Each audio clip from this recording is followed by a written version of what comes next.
Before Donald Trump ever even became president of the United States, we knew that this man had a problem paying his bills. Wasn't something he ever liked to do.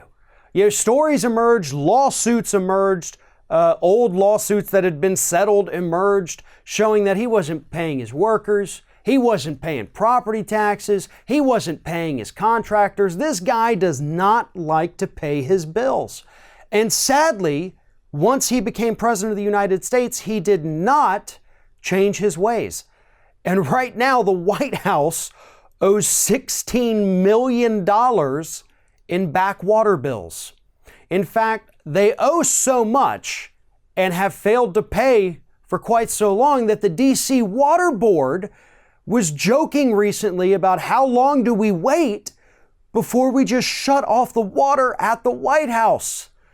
Here's the thing, the Treasury Department is in charge of paying these bills. And it's not just for the White House, it's for other government offices and agencies. They pay their bill every quarter. Well, this past quarter, which was before the end of the year, the Treasury Department, before the government shutdown, by the way, said, we owe $16 million, we're gonna pay you $11 million. We're not gonna pay you that last $5 million.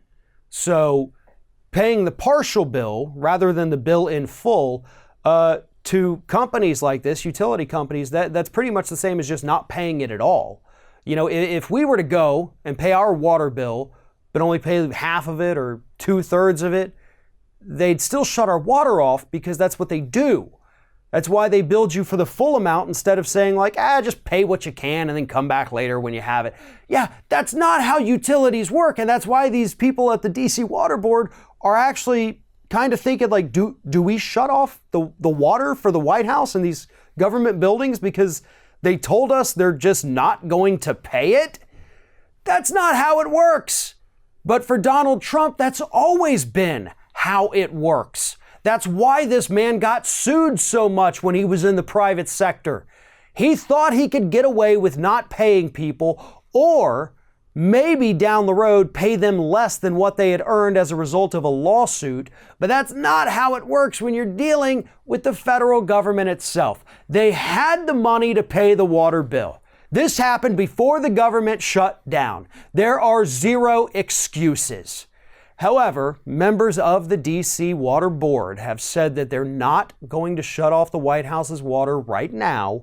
But if this continues, it may take up to a year of not paying their bills.